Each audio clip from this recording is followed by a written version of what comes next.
Greetings and welcome to Enigmatic. A failed nap brings me to you today. If I know you and we speak and I say something that you think that I should make a video on, please let me know. um, it's kind of funny. I don't when I have certain ideas, they're just my ideas. I'm not the type that's like, oh, this is a good idea, I'm going to share this with people. Like, it's going to change things for people. Like, I'm just not that dude. I don't know why. So I end up being kind of oblivious when there's a topic that might be a good idea for me to talk about, and it doesn't come across my mind that, oh, I should probably pick that and talk about that. So yeah, I appreciate it for those of you that know me. I wanted to just talk a little bit about being mindful about validations that we receive, because people will definitely validate you on some bullshit. And getting validated is something that we want. We want our feelings and our thoughts and the things that we want to do. We want that to be encouraged in some way. And that's what validation tends to do. It kind of shows like an alignment of like another with an idea that we have, right? It's encouraging. But we should be mindful because, like I said, people will be encouraging over some bullshit. There's plenty of people that have done a lot of great harm in this world that have had plenty of validation. What's funny is I'm thinking like particularly around the times of like World War II up until like the Vietnam War, and that's only because of some history videos that I've been watching. I found this woman named Sarah Payne. If you haven't heard of her, seems like a pretty brilliant historian. I like listening to her. She seems pretty astute. So, but that's beside the point. But I think about certain instances. Like, let's look at the what seem to be the gender wars now. But guys will go and talk to their guy friends about a girl, and there will be certain things that are stated like, oh, like women lie, or that's just what women do for any given thing, or that's a woman for you. um and that's not really helpful, because what if you did some dumb shit? Your friends aren't helping you to find that out. Same thing happens with women as well. People get with their friends, and their friends, I don't know if they think that they need to do this and that's what it means to be a good friend, but they just validate them. And for any of you that know me and are friends with me, you know that I'm the type that, if you're my friend, especially if you're on some bullshit, I'm gonna let you know you're on some bullshit. Like, why are we doing each other this disservice to just make each other feel better? And I mean, it's so short term to make each other feel better in that way too. Because, say there's something that a friend could have corrected another person on and they never do, then they keep making that same mistake. They keep perpetuating it. It keeps compounding when they could have had a friend that could have been, somebody they trust to let them know otherwise.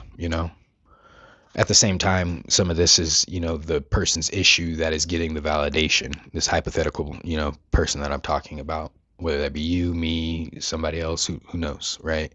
There's something on the other end for them too, because there's a lot of people, when they go and talk to someone about something, the validation is what they're seeking. They're not seeking to make their thoughts more refined and accurate, or more nuanced and embellished or anything like that. People just want to go with like how things are. This is one of the reasons why I think that a lot of people aren't trying to see reality. They want to see whatever they want to see, and they try to mold reality to that. Um, I don't. I'm not attacking religion when I say this. I'm attacking like the reasoning behind certain ideas.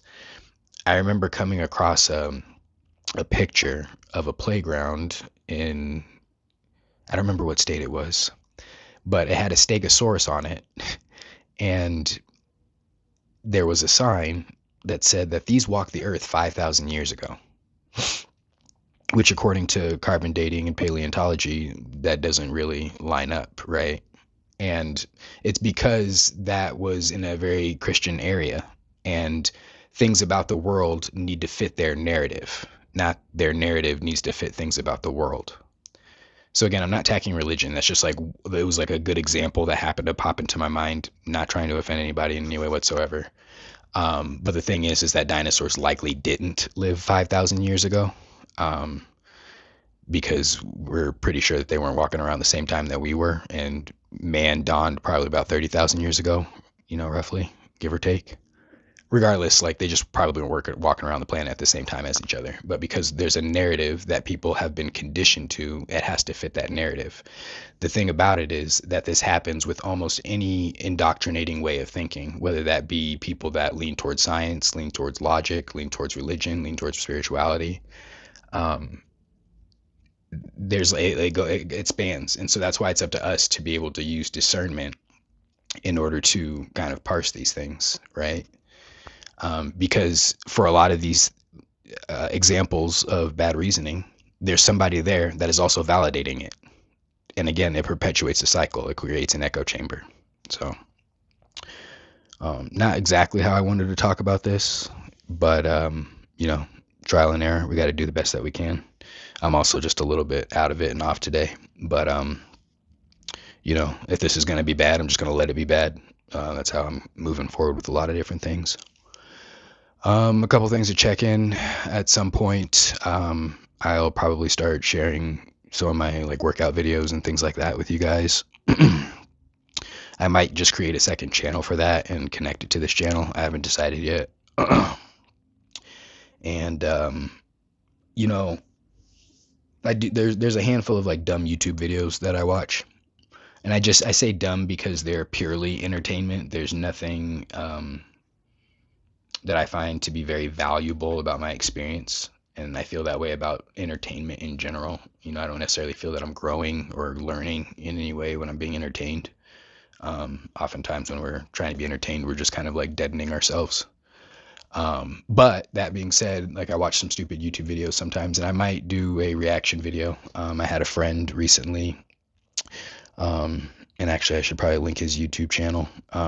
He goes by The Resolute Path on YouTube, but he showed me some stuff on how actually easy it is to do some video editing.